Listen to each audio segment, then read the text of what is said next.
Hi, I'm Patrick Riecke, and I'm the author of How to Talk with Sick, Dying, and Grieving People, which is over my shoulder here, and another book that I co-authored with my lovely bride called No Matter How Small, Understanding Miscarriage and Stillbirth, written from our own experience, but with a lot of other stories interwoven and lots of practical information in that one as well. But the book that I want to talk to you about today, or the concepts I want to talk to you about, is my book called How to Find Meaning in Your Life Before It Ends. And so we want to get really granular and specific about how to find meaning in our lives. And to do that, to start with, I want to have you think about something that's a little bit difficult. So we're going to dive right into the deep end today. So I hope you're ready for that. And the first thing I want you to do is to think about the person who has died in your life that you miss the most today. And whether that person is somebody you would think of as extremely close, a spouse, a parent, a child, a sibling, or someone that maybe is less traditional, a friend or someone you hadn't kept in touch with very closely, or just somebody that what I want you to think of is the person that you feel it the most. You feel their absence the most today. And when you've thought of that person, I'm going to be quiet for just a second and let you think. And really to get in touch with what's going on in your heart and mind, soul and spirit of who that is that you miss the most today. And once you've got that, I want you to close your eyes with me. I'm going to ask you to do a couple things while your eyes are closed. And I want you to think about that person. I want you to think of what they were like, specifically, not just the missing them part, but think about their life and their personality. If it was a baby or a miscarriage, think about the hopes and thoughts you had leading up to that time. And especially if it's a person who you got to spend some time with before their death, one way or another, whether it's a long lifetime or at least a little bit of time, I want you to think of something from one of three categories. I'm going to give you those categories. If you still have your eyes closed, good for you. I think I probably would have opened mine by now. But I want you, whether your eyes are open or closed at this point, to be thinking about that person that you miss the most. Think about something in one of these three categories. Don't try to think of something in each of them. I'm going to give you the three, and then I want you to think of something under one of those categories for the person that you're thinking of today that you miss the most.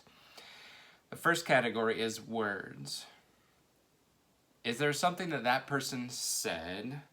Maybe they said it one time at a special occasion, like a graduation, or during a difficult time, or at a wedding, or a different family function. Something they said once that was meaningful to you, or was there something that they said regularly every time a certain topic came up, and maybe it's something that was funny, maybe it was something that was spiritual, maybe it was something that was meaningful or sweet, or something maybe totally quirky that's just them. Maybe it doesn't even have that much meaning. It just is something that feels like when you hear those words, you think of that person that you miss the most today. So that's the first category. If nothing comes to mind for you under words, we're going to move on to the second category, and that is actions or things that happened that were positive regarding that person that you miss the most today. So think about something that they did. Maybe you were with them when they did it. Maybe you weren't. Maybe you just heard stories about an adventure or an accomplishment or something that they achieved in their lives. What's an action that they took that is just really identifies them and who they are? I'm going to take a sip of my coffee here while you think about words or actions, and then we'll move on to the third category. So when you think about that person that you miss the most today, are there words that you think of? Are there things that they did or things that happened, positive things that you think of? Or in this third category, is there an item? Is there something tangible? Maybe there's not a whole lot of words or actions even associated with it. Maybe it's grandma's locket, or it's a picture that's sweet or funny or meaningful to you. Maybe it's an heirloom that was passed down, or maybe it's a ticket to an event that they went to, or a piece of clothing or something like that.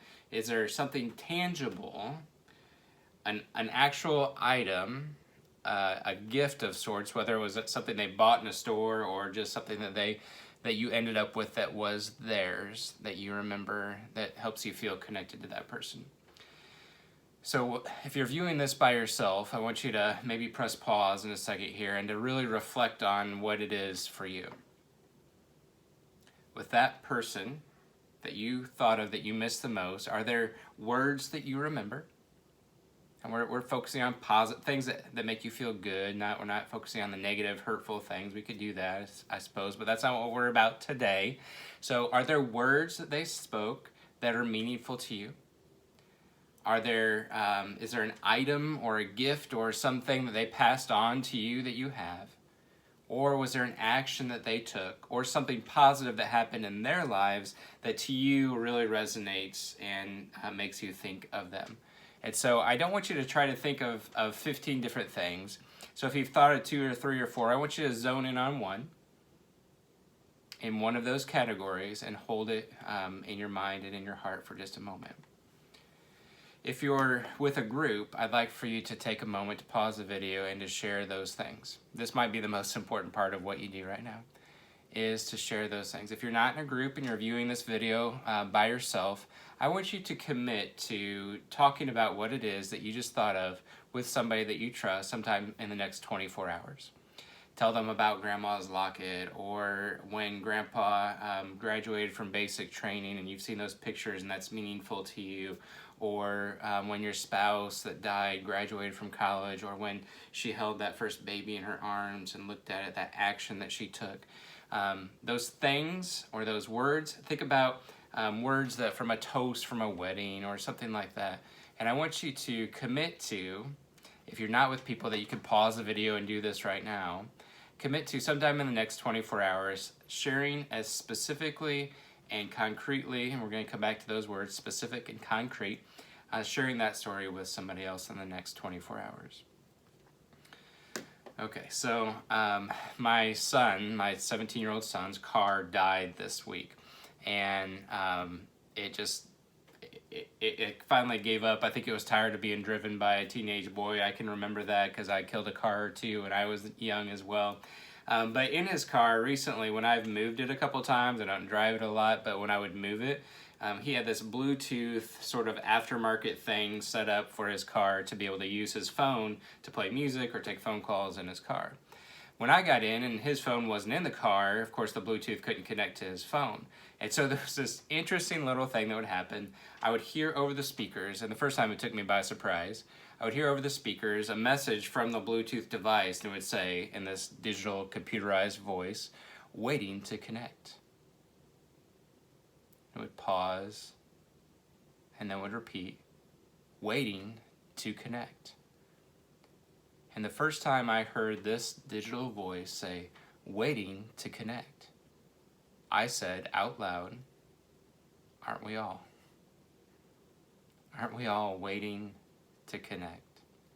Waiting to connect with people that are around us, but also nurturing that connection with people who are gone. And so we can be really good at thinking backwards, thinking to the people who have died already, and how did they leave a legacy? What did they do? What did they say? What did they leave behind that is meaningful to me? But we're not very good at thinking forward.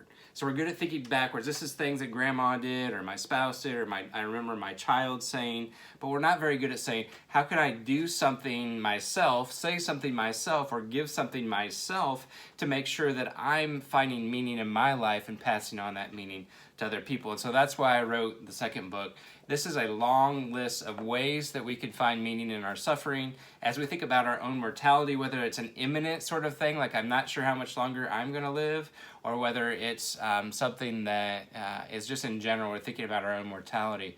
There's 101 ways to find meaning in suffering in that. So I think we find meaning, to sort of recap and to turn a corner here, we find meaning by expressing words, taking actions, or providing gifts.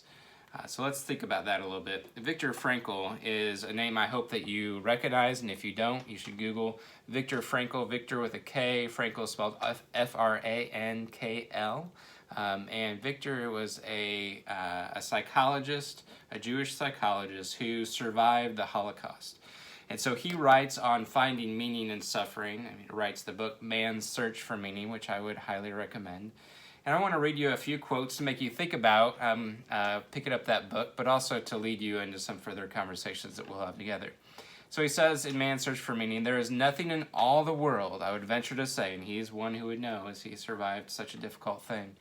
There's nothing in all the world, I would venture to say, that would so effectively help one to survive even the worst conditions as the knowledge that there is meaning in one's life.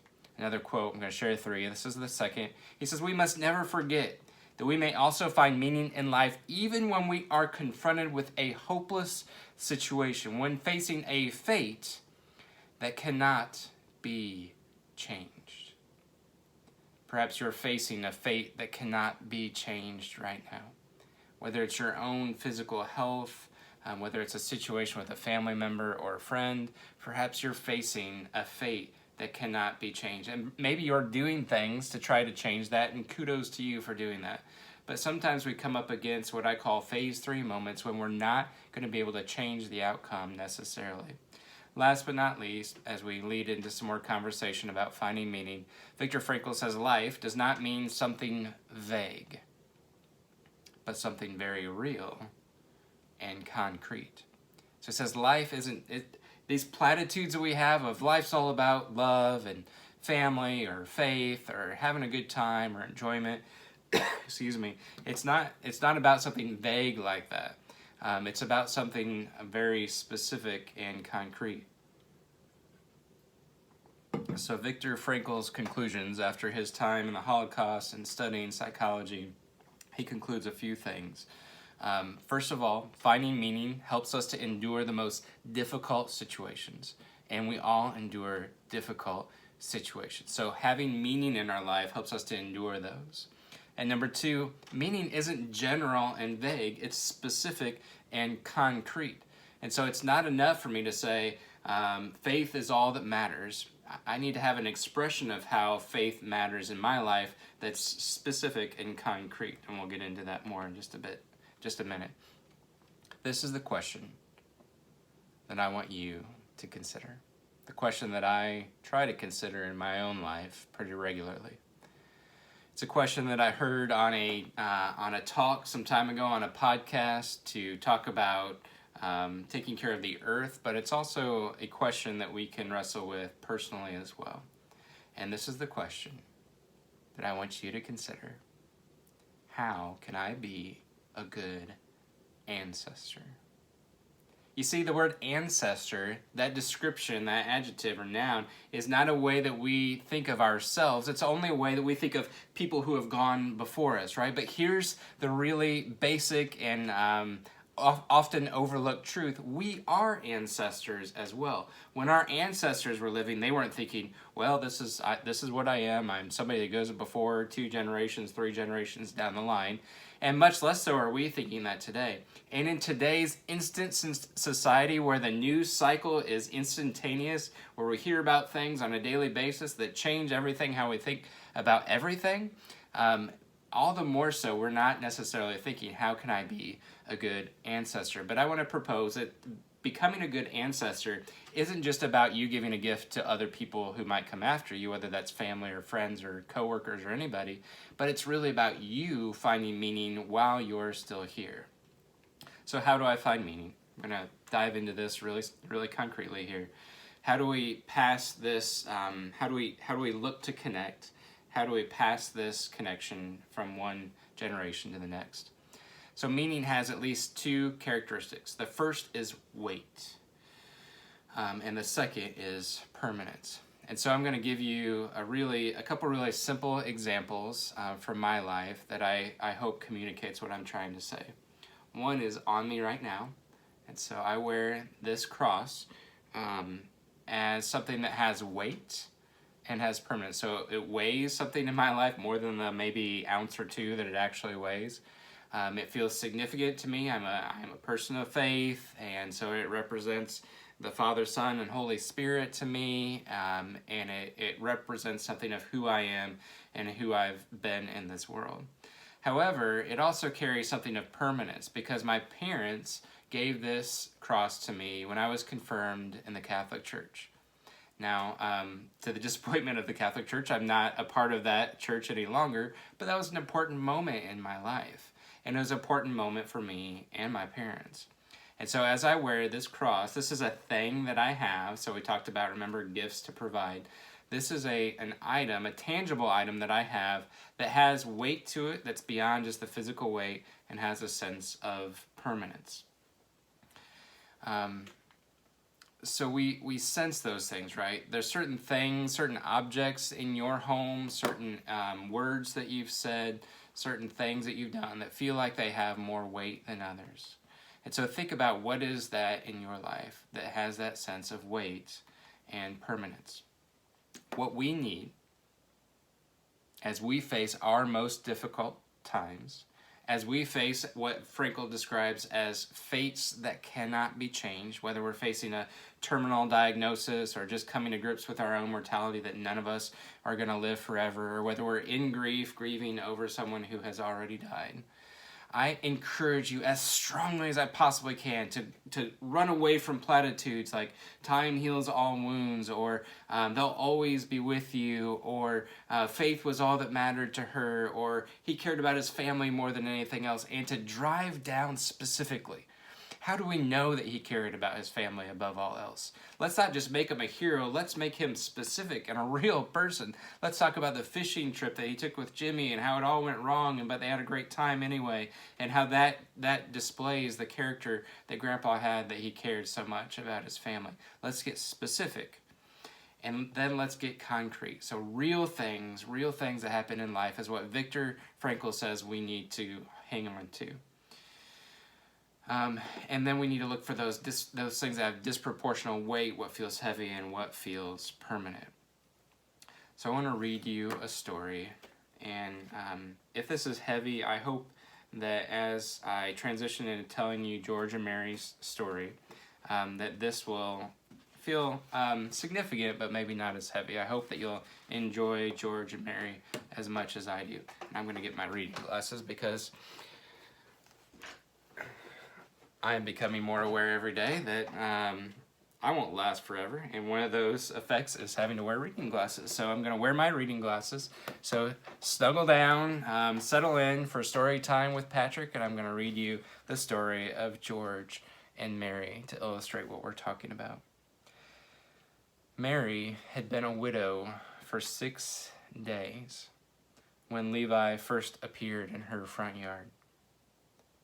Not many people can imagine what Mary felt that first night at home by herself. Sure, she had spent nights there by herself when George was in the hospital, but this was different. George was gone now. Everything about that first night felt so final. After decades of having George at her side, she felt so alone. In the coming days, her thoughts were a blur. In the midst of the blur, a number of scenes flashed repeatedly in her mind. She could see George's face, young and fresh on their wedding day, looking into her eyes. She could see him at the dinner table with friends, laughing and joking, and she could see his face when he was sick and in pain. Mary and George never had children. Many of their siblings had already died, their parents gone for years. As George became sicker, attending their social activities became more difficult. Now it'd be very difficult for Mary to muster the strength to re-engage in those activities without George. Mary had retired from her career as a professor of history at the local college nearly 15 years previously, and she and George had enjoyed many adventures together since then. When they were younger, Mary used to joke that if she died first, George would starve to death shortly thereafter. He did not cook, but he also did not like to eat in restaurants. He was from a very frugal family, which was also why he did the couple's taxes and finances from the very beginning. Mary is sophisticated. She likes the theater, fashion, museums, and long books with no pictures. George was more practical and particular. He liked numbers and finishing little jobs at work or home. So it was only natural that George was always the one to take care of the lawn and the car as well. Now that George was gone, these were the things that kept coming up in Mary's mind. the yard, the taxes, and the car. The day after George's funeral was nearly enough to crush Mary. She had seen some old friends at the viewing and the funeral, but now she felt everyone else was returning to their normal lives. However, she knew deep inside that she never would. It was a Saturday in the summer. In the past, this would have been a great time for her and George to have an adventure. Maybe a road trip, or maybe just a walk through the neighborhood. But not today. Mary's thoughts were spinning again. Her mind was jumping from the emptiness she felt to the quietness in the house, then from the finances to the yard, to the car, and back again. She could feel herself losing grip on her emotions. Suddenly, her thoughts were interrupted by a loud roar from outside her front window. She stood and walked across and peered outside. In her yard stood Levi, a boy about 11 years old from down the street. She and George had always admired Levi. He came to their house when he was selling items to raise money for school or sports. Normally, George hated it when solicitors came to the door, but he had a soft spot for kids raising money for activities. Plus, Levi had an effusive personality. One day, Mary came home from the store to find 3 large tins of popcorn on the kitchen island. "George," she called, "where did all this popcorn come from?" George came in from the study. Taking off his glasses, he asked, "You remember Levi from down the street? He came by and was carrying all 3 of these." He shook his head and smiled. "We chatted about his football team, school, and his family. Somehow when he left, he had my money and I had his popcorn." George turned and started walking to the garage to help Mary carry in bags from the groceries. "But you don't even like popcorn," Mary called after him as he walked away. Now Levi stood in her front yard. On the driveway behind him was a small red gas can, and the loud roar came from the lawnmower he was pushing across Mary's front yard. The grass was a little long, and he was going slow, and he was being careful. Mary was puzzled, but went to the kitchen and made a tall pitcher of cold lemonade. Then she found her purse in the hall and pulled out some cash to give to Levi when he was through. About an hour later, when the sound from the mower came to a stop, Mary hopped up. She grabbed a tall glass of lemonade and the money and headed for the front door. Levi accepted the lemonade with a smile, but after she had thanked him several times, she held out the money that she had gotten from her purse. "Ma'am," Levi said, "your husband already paid me." Mary's eyes widened. "Honey, that's not possible. He died just last week." "I know, ma'am. My father told me. That's why I'm here." "Your father told you to come mow my lawn? That's very sweet, but I do want to pay you," Mary said. "But it's like I told you. Your husband already paid me," he replied. Now Mary looked completely confused and set her hands in her lap. Levi could tell that she wanted an explanation, so he sat down his glass and launched into a story he figured that Mary already knew. "A couple months ago, our doorbell rang. My dad answered. It was your husband. He didn't look like he felt very well, but he leaned around my dad and winked at me while I was doing my schoolwork." Levi took a sip of lemonade. "After he left, my dad asked me to sit down. That's when he told me that your husband was sick. I still don't know why he rang our doorbell. I still didn't know why he rang our doorbell, but my dad pulled out a piece of paper from his pocket. It was a check with your husband's name on it for my dad. Then he explained to me that your husband wanted to hire me to mow your grass after he..." Levi paused. "After he died?" asked Mary, wanting Levi to continue the story. "Yes, ma'am." Levi looked down, realizing he'd been talking too fast. He took another sip of the lemonade and brought his story to a close. "He paid me to do this for the next 2 summers, he said slowly, looking at Mary's face. But when a new thought entered his mind, he started speaking quickly again. "But I'll do it till I'm an old man, just like your husband." He looked back at the well-mowed lawn. Then he turned back to Mary. "It makes me proud. It makes me happy," said Mary. "Yes, ma'am," said Levi. After they said their goodbyes, Mary went back inside the house. As she entered her study, her eyes landed on a picture in which George had a wide smile like he was laughing. She pretended she was mad at him. "Thought you knew just what I might need when you were gone, did you? Well, sweetie, you weren't wrong. Thank you. I love you." Levi was as good as his word and quite a good little lawnmower, quite particular. Mary always liked seeing the grass get longer because it meant that Levi would be by soon, often with a couple of his family members. George had 2 more surprises in for Mary, 2 more opportunities for her to yell at the picture of him laughing. About 2 months after George died, Mary's phone rang with a number that she recognized. It was the business number of a local auto service repair shop. It was a very small shop, and for many years, George trusted the man who ran it. "Mary, I don't think we ever met since George was always the one bringing the car in, but my name's Denny." Denny cleared his throat and continued. "A while back, George stopped in with a proposal." Mary had just set out the pitcher to start making lemonade for the next time Levi would come by. Her eyes unconsciously shot over the lemonade pitcher when Denny told the story about George setting up regular maintenance on the car and prepaying the whole thing for a long time to come.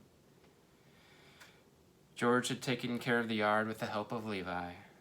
George had taken care of the yard with the help of Levi, and he had taken care of the car with the help of Denny. Mary's final surprise from George came in mid-January, about the time Mary started worrying about tax season. It had been a while since Mary had seen Levi and his family, although she had agreed to watch their dog for them when they went on an upcoming vacation. This time when her phone rang and a local trusted tax preparer started telling her about a visit from George, Mary walked right into the study, looked at the laughing George picture, and started wagging her finger. "You did it! You did it! You got me again!" she said out loud, while the woman with the tax agency was still on the phone. "I'm sorry, ma'am?" She sounded confused. "Oh, nothing. It's just that George seems to be very much present with me at times like this. It helps. Otherwise, I would feel so alone." Mary tried to explain about Levi and Denny, but felt like it probably sounded like a jumbled mess of words. When she finished, the woman paused before replying. "Actually, I understand. At least a little. My mom died 2 years ago, and I still feel her absence every day. Say, when we get together, for me to help you with your taxes, how about we grab lunch instead of just meeting here at my office?" Mary was surprised by this suggestion, but graciously agreed. That lunch appointment was the first of many. They talked about taxes for about 10 minutes. Then they talked about George, about the woman's father, and their journeys since their deaths, and lost all track of time. When Mary returned after that first lunch, she did not yell at George's picture. She held it. She hugged it tight. She laughed, and then she cried a little, and then she laughed some more. Meaning is specific and concrete. Has that sense of weight and permanence and connectivity. So I have good news and I have some bad news. The bad news is our time is limited. We only have so long to do these things, to make these memories. And after almost 8 years of working in a level 2 trauma center as the director of chaplaincy, where we respond to 5 or 6 deaths on average every single day, allow me to say to you with a heart of compassion and care and love, we do not have unlimited time to make these memories, to find that meaning, to express those words, to take those actions, or to provide those gifts. So what words will you express? What can you say, write, blog, video that will be meaningful to people that are still here when you're gone? What can you do? What's an action you can take, an adventure you could go on? And finally, what's a gift that you can provide? It doesn't even have to cost anything. Is there something that you already have or own that you could give to someone to transfer that meaning with that specific and concrete experience of weight and permanence? So that's your homework. That's what I want you to do after you've finished this video, is to start thinking about words you can express, actions you can take, or gifts you can provide. Certainly the book is going to help with that, but it's something you can do on your own. The links to all 3 books, the book on miscarriage and stillbirth, the book on how to talk with sick, dying, and grieving people, and the book entitled that we've been talking about today and reading from today, called How to Find Meaning in Your Life Before It Ends. All those links will be in the show notes here at the bottom of the video, so you can find those easily. But your homework is to think about ways that you can pass this on. I'm going to give you one more really small example from my own life as I conclude. For several years, when I would see a sunset or a sunrise, I would often say to my kids, you're not going to find colors like that in a box of crayons. See the pinks or the blues or the blended colors together of a sunrise or sunset, which is something that touches my heart. It's meaningful to me. I always stop and pay attention. On a walk just last night, I was on my phone and then I just stopped and put my phone away because I wanted to observe the sunset colors. And so I often say with my kids and my family around, those are colors that you're never going to find in a box of crayons. Last year, I was driving my daughter to school, and she goes early, and so the sun was rising, and as we're exiting the neighborhood, all these beautiful colors were coming up over the apartments near our house, and I said to her, you're never going to find those colors in a box of crayons. And she turned and looked at me in the way that only a 5th grade daughter can, and said, Dad, you say that all the time.